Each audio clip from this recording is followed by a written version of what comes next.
Ratio की जो proper definition है वो क्या है? एज ए मैथमेटिकली चले तो linking two variable to get some meaningful result, यही होता है ना रेशियो। तो अकाउंटिंग रेशियो का मतलब क्या होगा?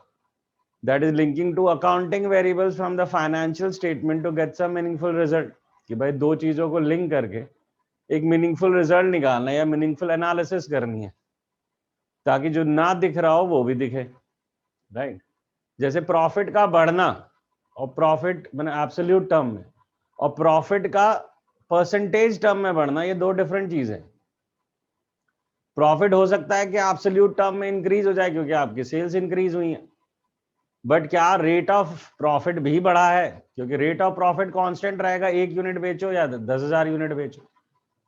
सो देर इज बिट डिफरेंस। सो इसीलिए एनालिसिस हमें जो फाइनेंशियल स्टेटमेंट देता है वो एब्सोल्यूट टर्म में कहानियां देता है, तो हमें अब उसे रेशियो के टर्म में समझना है, ठीक है? ब्रॉडली स्पीकिंग, रेशियो का जो एक्सप्रेशन होता है, that expression could be in 3 forms. एक जो हमारा नॉर्मल फॉर्मेट है 3:2, ठीक है? तो जो ये रेशियो की प्रेजेंटेशन है ये तो हम पहले से देखते आए 10 से, ठीक है ना?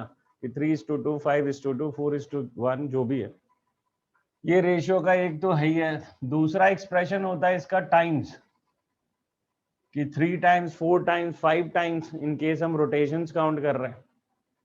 एंड तीसरा होता है percentage, that is certain percentage of the base, ठीक है ना?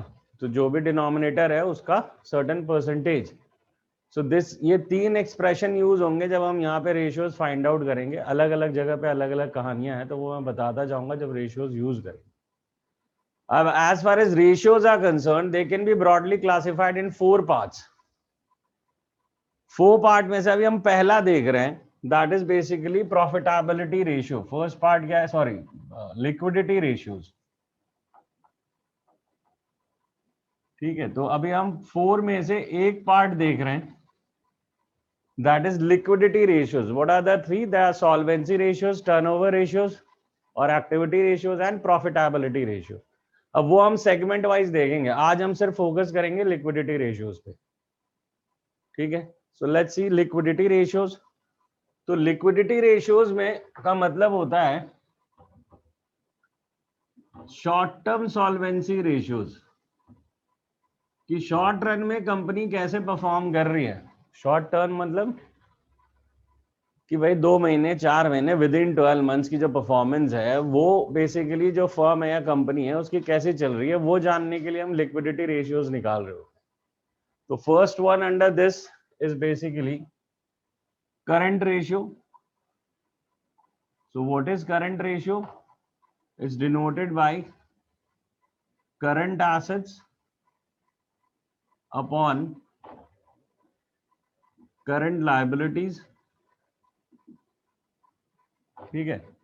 तो ये बेसिकली करंट रेशियो का फॉर्मूला है। होपफुली हम जब बैलेंस शीट वगैरह पढ़ के आए तो ये वेरिएबल्स हमें क्लियर है।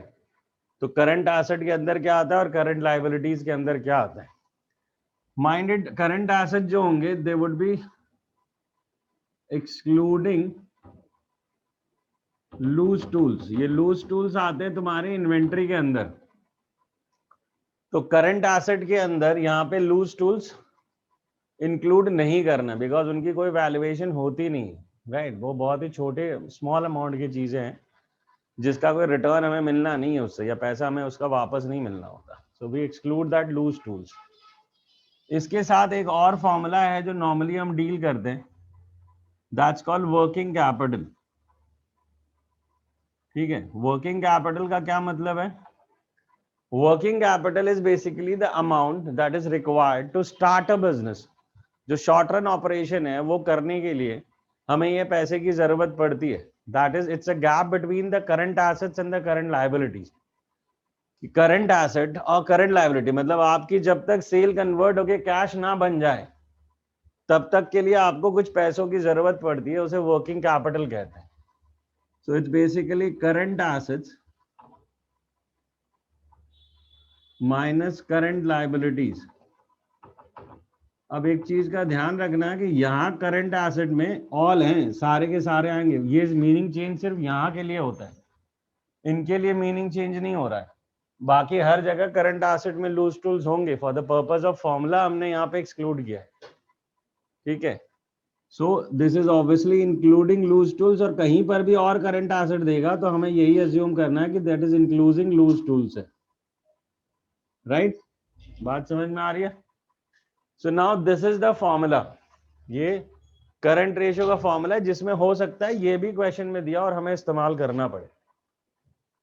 इसके अलावा जो बैलेंस शीट आपने पढ़ी है उसे भी हम इस्तेमाल करेंगे, क्योंकि इसके अलावा भी कई फॉर्मूले हमें क्रिएट करने पड़ सकते हैं, मतलब याद करने पड़ सकते हैं वैसे, बट अब हम क्रिएट करना सीखेंगे थ्रू द बैलेंस शीट। जो बैलेंस शीट आपने पढ़ी है उस बैलेंस शीट को हम इस्तेमाल करेंगे टू क्रिएट फॉर्मूलाज। तो बहुत सारे फॉर्मूला जो हमें रटने पड़ सकते हैं वो हम अवॉइड करवा रहे हैं, ठीक है।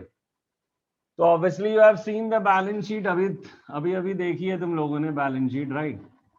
Balance sheet is basically a two sided affair, है ना। एक तुम्हारा इक्विटी एंड लायबिलिटी साइड है, right?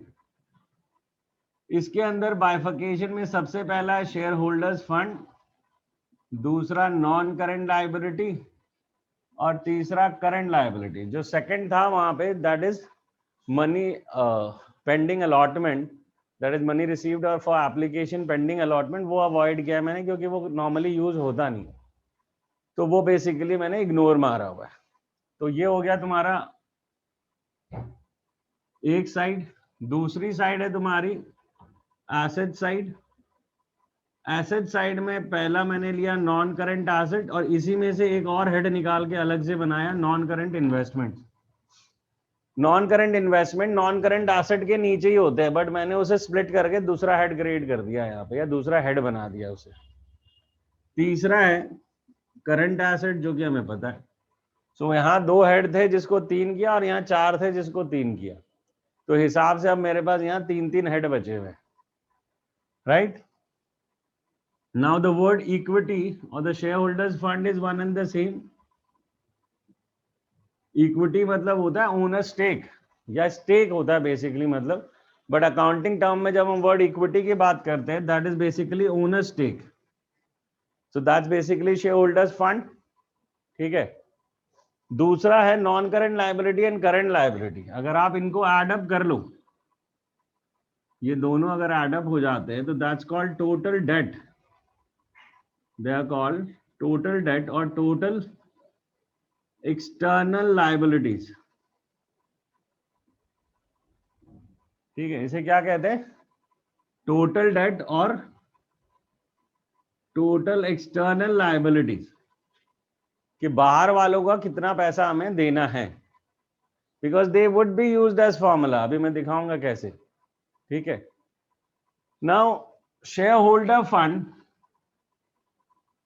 Plus non current liability, this constitutes capital employed.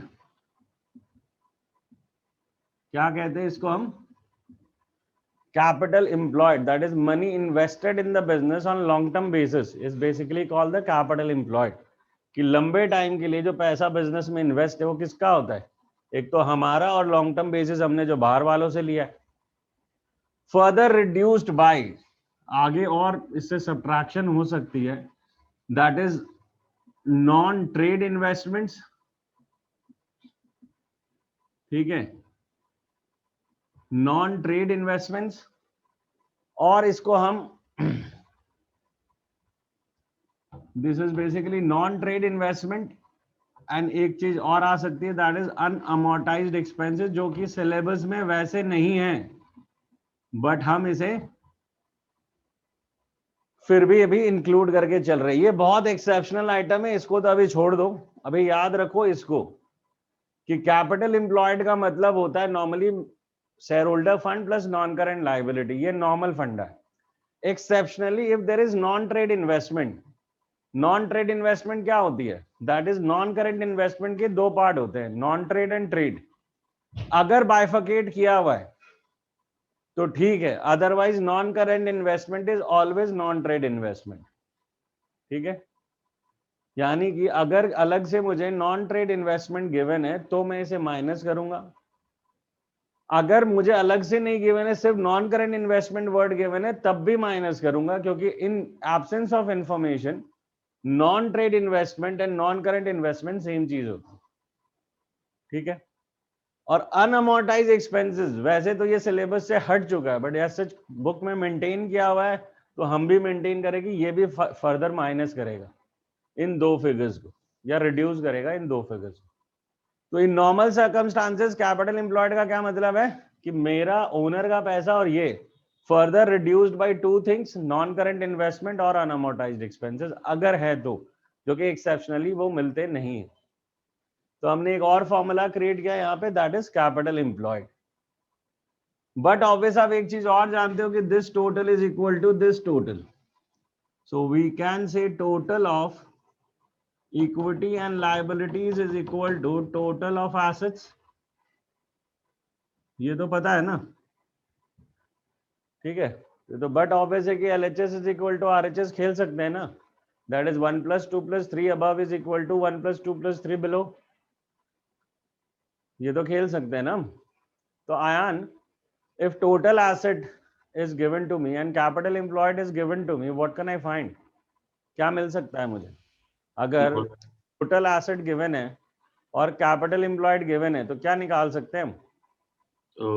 Non current investments. कैसे खेल गया तू मेरे साथ? मैंने कहा टोटल एसेट ये गिवन है, ठीक है, ये गिवन है, तो ये गिवन है ना, और कैपिटल एम्प्लॉयड होता है ये दोनों का सम इन एब्सेंस ऑफ इंफॉर्मेशन, ये तो एक्सेप्शनल आइटम है, ये तो माइनस करने अगर गिवन है तो it would further reduce the capital employed. तो हिसाब से ये दो गिवन है ना, मतलब ये गिवन है और मुझे ये दो गिवन है, तो मेरा तो ये निकलेगा ना, करंट लायबिलिटी फाइंड आउट करूंगा मैं। क्या क्लियर नहीं है क्या आयन? हाँ अब हो गया, अब हो गया। यहाँ कंफ्यूजन है कुछ? नहीं अब हो गया। ये जो दो आइटम लिखे हैं ये कैपिटल एम्प्लॉयड को और डिक्रीज करेंगे इन केस ये होंगे, तो नॉर्मली नहीं होते, नॉर्मली आपको ये और ये मिलता है, तो ये दोनों जोड़ के कैपिटल एम्प्लॉयड कहते हैं। अगर ये एक्सेप्शनली दिख रहे हैं तुम्हें, तो इन्हें फर्दर इन दो फिगर्स से इसे रिड्यूस करना है।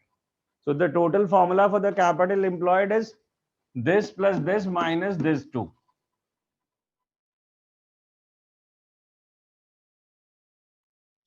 So let's see how to attempt a question। ये एक ही बार है जो मैं तुम्हें बताऊंगा कि अटेम्प्ट कैसे करना है, या प्रेजेंटेशन बेसिकली क्या होनी चाहिए इन क्वेश्चंस की। सो एज सच इलस्ट्रेशन 2 पे हम बताना है क्या है data. Total assets 3 lakh. Okay, so whenever we say total assets 3 lakh, तो पहले तो requirement of the question is कि वो करंट रेशियो निकालना चाहते हैं, राइट। सो विल सबसे पहले right the formula, that is current ratio is equal to current ratio is equal to current assets minus current liabilities, और थोड़ी सी जगह छोड़ देंगे, एक यहाँ और एक यहाँ कैलकुलेट करने के लिए, और नीचे लिखेंगे workings. This is how you would show it in exams. अभी थोड़ी देर बाद ये इतना अच्छा सिस्टम मैं खुद फॉलो नहीं कर रहा हूँ, बड़ा रफ तरीके में आ जाऊंगा, इसलिए एक सुंदर से करके तुम्हें दिखा रहा हूं, ठीक है। अब आपने कहा टोटल एसेट, जहां बात एसेट्स लायबिलिटीज की करने लगे तो ये हैविली इंपैक्ट करेगा। अब आप कह रहे हो टोटल एसेट, तो ये आपके, अब ये क्या है कि हरदम सामने तो होगा नहीं, तो ये ब्रेन में चलना चाहिए, मतलब बट ऑब्वियस अभी कुछ दिन सामने रखो, कॉन्सेप्ट कॉपी में सामने रख के रखो इसे, बट व्हेन दे से टोटल एसेट मतलब ये और ये दोनों मिल गया है मुझे। आगे फिक्स्ड एसेट्स टैंजिबल 1,60,000। अच्छा, एक चीज और मैं यहाँ लिखना भूल गया, उसको थोड़ा कर लेना। इफ नॉट गिवन, ये नील लेके चलना है हमारे को, ठीक है। That is in case non current investments are not given to us, will take them nil. इसमें गिवन है बट वैसे बता रहा हूँ। अब आपको क्या दिया है इसके बाद, टोटल एसेट्स के बाद फिक्स्ड एसेट्स टैंजिबल एसेट्स मतलब नॉन करंट एसेट दे दिए, और क्या दिया है? Shareholders funds 2 lakh. Share holders fund दे दिए, ठीक है। फिर क्या है? Non current liabilities 80,000। Non current liability भी दे दिया आपको, और नॉन करंट इन्वेस्टमेंट्स। और नॉन करंट इन्वेस्टमेंट मतलब यहाँ ये और ये मिल गया, ये दो आइटम भी मिल गए, ये दो आइटम भी मिल गए, तो बचा क्या? करंट एसेट और करंट लायबिलिटी। फॉर्मूला क्रिएट नहीं हो सकता। So we'll create the formula, that is current assets is equal to total assets minus fixed asset, language उन्हीं की इस्तेमाल करेंगे, minus the non current investments, यही दिया है ना, minus the non current investments. So tell me the figures. Total assets 3 lakh, fixed assets कितने के, 1,60,000. और ये कितने के non current investment, 1 lakh. So in total it's 40,000. तो ये आ गया current assets. Obviously we can see current liability visualise हो रही है क्योंकि ये गिवन है तो ये भी गिवन है. सो करंट लायबिलिटीज का भी फॉर्मूला बना सकते हैं हम, that is total assets minus share holders fund. और ये पूरा पूरा लिखना है, इसीलिए मैं इस क्वेश्चन में लिख के दिखा रहा हूं तुम्हें कि प्रेजेंटेशन क्या होनी चाहिए एग्जाम में. माइनस नॉन करंट लायबिलिटीज, ठीक है भाई. अब फिगर्स क्या है, ये तो 3 लाख है, ये कितना है शेयर होल्डर फंड, 2 lakh. ये है 2 लाख का, और ये कितना है 80,000. 80,000. So that gives you 20,000. समझ में आ रही है बात. तो बेसिकली अब करंट एसेट हम निकाल सकते हैं क्या, हमारे को 40,000 यहाँ मिल गए करंट एसेट, 20,000 मिल गए current liability. So that's 2:1. Minded ये जो हरदम पीछे जो है 1 ही रहेगा, चाहे पॉइंट्स में आ जाए इधर पहला वाला. क्या कह रहे हो, चैप्टर कौन सा है? बाद में बात करते सर, रुक जाओ, तुमसे ना हो पाएगा, रुको. तो बेसिकली 40:2:1 में हम बेसिकली इसे बाइफरकेट कर देंगे, मतलब हरदम ये लास्ट में 1 आएगा चाहे सामने 0.25 है, ठीक है. तो ये तरीका होगा प्रेजेंटेशन का, जो मैं खुद नहीं फॉलो करने वाला, इसलिए स्टैंडर्ड फॉर्मेट है, इसे कॉन्सेप्ट में डाल देना, ठीक है. करंट एसेट 4 में डेटा क्या है हमारे पास, yes sir, current assets are 5,25,000. क्या करंट एसेट्स है क्या, यस सर, कितने हैं 5,25,000. Current asset 5,25,000. आगे बोलता जा फटाफट. Inventories 2 lakh, including Inventories loose 2 tools. lakh. Yes, जिसमें including loose tools कितने? 75,000. 75,000 के लूज टूल्स हैं. Yes sir. ठीक है. Working capital 2,25,000. Working capital 2,25,000. ठीक है, Calculate current ratio. बस. Yes sir. तो हो गया इतना ही. कैलकुलेट, है ना.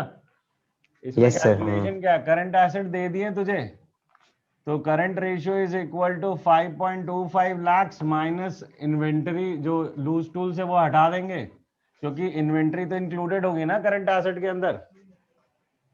Current Yes, asset sir, is the yes. Total figure which includes inventory, so I just have to exclude the loose tools of 75,000, है ना. दूसरा Yes, working sir. Capital given है, तो वर्किंग कैपिटल से करंट एसेट माइनस कर देता हूँ, मतलब करंट एसेट से वर्किंग कैपिटल माइनस कर देता हूँ, तो बच जाएगा करंट लायबिलिटी. कोई दिक्कत है क्या, No sir. No. नहीं दिक्कत है तो देख ले. Working capital is current asset minus current liability, so we can say current liability is equal to current asset minus working capital, है ना. तो यही यहाँ डायरेक्टली इस्तेमाल कर दिया. तो ये अब थोड़ा मैं फास्ट भाग रहा हूँ, समझ रहा हूँ ना कि मैथ बेसिक अलजेब्रा है यार, इसमें ऐसा कोई खेल है नहीं कि बहुत ज्यादा हमारे को वेट करना पड़े. आओ सर नेक्स्ट बताओ. Illustration 6. So you can find ratio, right? Because you have got the current assets and current liability, you can find ratio, right? इसमें तो कोई दिक्कत नहीं है. चलो आगे बोलो. Working capital 9 lakh. Working capital 9 lakhs. Total assets 45 lakh. Total assets 45 lakhs. Non-current assets 33 lakh. अब ये जैसे यहाँ आया ना वैसे ही समझ में आ जाना चाहिए किधर जा रही है कहानी. तेरे बैलेंस शीट तरफ मुड़ गई है, total asset minus non current asset जा रही है कहानी उस तरफ. आगे बोल. बस. तो बस ये 2 से आ गया करंट एसेट तेरा, क्योंकि नॉन करंट इन्वेस्टमेंट नहीं दी तो नील लेके चलते हैं, राइट. वर्किंग कैपिटल और करंट एसेट है, करंट लायबिलिटी भी मिल जाएगी, so we should not waste time, right? Hmm. चलो आगे भाई, illustration 8. Yes, sir. Current ratio is 2.5. Current ratio is 2.5:1. Yes, sir. Working capital is 60,000. Working capital is 60,000. Calculate the current asset and current liabilities. Nice, nice. So बेटा यहाँ पे जो है current asset और current liability दोनों missing है, तो हमारा मैथमेटिकल पुराना रूल रहा है कि when two variables are missing change one into the another, है ना? Maths Yes, sir. हमने 10 तक तो सबने पढ़ी है. सो बेसिकली अगर एक वेरिएबल मिसिंग है तो दूसरे में बदल दो उसे, तो बदलते हैं. करंट रेशियो 2.5/1 है. We can say that is current asset upon current liability, or current asset is equal to 2.5 current liability. ये बदली जा सकती है क्या? इससे ये Yes, बदल sir. सकते हैं. अब इसको इस्तेमाल कर देते हैं वर्किंग कैपिटल में, हाँ? Yes, sir. Yes. Working capital is current asset minus current liability. Working capital is 60,000. Current asset can be substituted by 2.5 CL, and CL तो खुद है ही है, तो अब हम कह सकते हैं 1.5 CL इज इक्वल टू 60,000 और CL इज इक्वल टू 40,000. थोड़ा कैलकुलेशन कर लेना, इतनी मेहनत तो 10 तक तुम लोगों ने की है यार, है ना? तो ये थोड़ी Yes, बहुत sir. मेहनत तुम लोग करना अगर तुम्हें डायरेक्टली बाय चांस समझने में कोई तकलीफ हो गई हो तो. ठीक है, चल भाई अगला बोल, illustration 10. Working capital 1,50,000. Working capital 1,50,000, sorry 1.5 lakhs. हाँ, next. Total liabilities 3,25,000. Total liabilities कितनी सर? 3,25,000. 3,25,000. और क्या है sir? We're given a other than shareholders funds. But obvious, because we are not counting on equity है. टोटल लायबिलिटी का मतलब total debt होगा. That is this is for me is non current liability plus current liability, ऐसा कह सकता हूँ ना? Hmm. चलो आगे बोलो. Long-term debts 2,50,000. मतलब ये दे दिया ना मुझे 2,50,000. Hmm. नॉन करंट लायबिलिटी दे दी ना मुझे. अब क्या चाहिए मुझे? हो गया Current ratio. यार, ये तुम खोज ही दिया हमने ऐसे ही बैठे बैठे. टोटल लायबिलिटी से नॉन करंट हटा दे, करंट लायबिलिटी मिल जाएगी. Hmm. करंट लायबिलिटी मिल गई, वर्किंग कैपिटल से खेल लो, करंट एसेट मिल जाएगा. Not my type. इलस्ट्रेशन अगला बताओ. Current liabilities of the company were 1 lakh. Current And liability this, 1 lakh है. yes, sir. Okay Current ratio was 2.5:1. Okay sir. It paid 25,000 to a creditor. Calculate current ratio. Paid 25,000 Yes, sir. To creditor. Calculate current ratio Yes, sir. After the payment. After repayment. तो ये तो basically एक transaction add कर दिया. Every transaction has two effects वाला खेल हरदम याद रखना कि क्रेडिटर को पेमेंट किया है तो क्रेडिटर तो डिक्रीज होगा, करंट लायबिलिटी डिक्रीज होगी, पर पैसे भी तो जा रहे हैं दूसरी तरफ. एंड जो पैसे जा रहे हैं दैट इज कैश और bank which is part of current assets. तो करंट एसेट भी दूसरी तरफ डिक्रीज होगा क्योंकि एक ट्रांजैक्शन दे दिया है, तो ड्युअलिटी का ख्याल रखना है हमें. So the new current ratio is equal to how much? New current ratio के लिए पहले तो पुराने वाले से हमारे को 2.5, यहाँ पे करंट एसेट दिख रहा है क्या तुम्हें? पहले ये देख लो. अगर आप इन दोनों को लिंक करोगे तो आपको यहाँ करंट एसेट दिख जाएगा 2,50,000 का, 2.5 लाख का. ये देख पा रहे हो आप लोग? Current ratio 2.5/1 is equal to current asset upon 1 lakh. तो आपको यहाँ से करंट एसेट 2.5 लाख का मिल गया. अब मेरे पास करंट एसेट भी है और करंट लायबिलिटी भी है, तो I can find out new current ratio. New current ratio is equal to, पुराना करंट एसेट था 2.5 लाख माइनस 25,000 रुपए मुझे देने पड़ गए क्रेडिटर को बिकॉज ऑफ दैट ट्रांजैक्शन. दूसरी तरफ 1 लाख का था मेरा लायबिलिटी, जिसमें से 25,000 की कम हो गई. सो दैट्स बेसिकली 3:1, 225/75. समझ में आ रहा खेल? Yes, sir. ऑल कैलकुलेशन यार, इससे बेसिक और आसान चीज क्या होगी? फॉर्मूला है, थोड़ा खेलते जाओ, है ना? Illustration 14 भाई.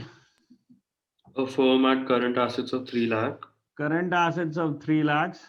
It paid current liabilities of 60,000. It paid current liability of 60,000. After the payment, current ratio was 2:1. So 2:1 हो गया. इसके बाद पेमेंट के क्या चाहिए इन्हें? Determine current liabilities and working capital after the payment. Sorry, before the after Before and and before. after दोनों चाहिए. हाँ. तो देखो भैया आपके पास जो है करंट लायबिलिटी का फिगर तो है नहीं. आपने एक करंट लायबिलिटी पे की है, सारी करंट लायबिलिटी का फिगर थोड़ी दिया है. तो लेट द करंट लायबिलिटी इधर आफ्टर और बिफोर जो लेना है मैं आफ्टर ही लूंगा क्योंकि मेरे पास उसका रेशियो है. So let the current liability after payment be X. तो करंट रेशियो 2/1 है, that is equal to 3 lakh minus 60,000. अब पे करोगे तो ये भी तो रिड्यूस होगा अपॉन एक्स, क्योंकि मैंने आफ्टर पेमेंट करंट लायबिलिटी को एक्स लिया हुआ है. ये बात समझ में आ रही है यहां तक? After payment current ratio is 2:1 which must be current asset, that is पुराना करंट एसेट इज 3 लाख. उसमें से 60,000 की पेमेंट गई है तो कैश या बैंक निकला होगा. तो 3 लाख माइनस 60,000 अपॉन जो आफ्टर पेमेंट है वो मैंने एक्स ले रखी है. सो अब मल्टीप्लाई कर दो इसे. 2 हो गया. डाउट है एक. इसमें क्या डाउट है भाई? सर एक्स के साथ प्लस 60,000 नहीं आना चाहिए, लायबिलिटी कम भी तो हो रही है सर फिर. जी मैंने आफ्टर को ही एक्स ले रखा है कि जो उससे माइनस होके आया है अच्छा मैंने उसी को एक्स ले रखा है. ओके मैं सर. अभी उसमें से कहाँ करूं प्लस माइनस? अभी करूंगा जब मुझे बिफोर निकालना होगा. अभी तो मेरा एक्स डायरेक्टली निकल रहा है 1,20,000 मेरे ख्याल से. ठीक है आयन कैलकुलेशन. हाँ तो एक्स ये हो गया. This is what? This is current liability after payment, है ना. अब अगर मुझे करंट लायबिलिटी बिफोर पेमेंट चाहिए, ठीक है, तो वो कैसे निकलेगी? दैट इज 120 में अब प्लस करूंगा मैं 60, क्योंकि ये 1,20,000 तो वो फिगर है जो पेमेंट के बाद था. तो मुझे पेमेंट से पहले का चाहिए होगा तो क्या निकालूंगा? That is 120 plus 60 is basically 180,000. Current asset already मेरे पास इससे पहले के हैं.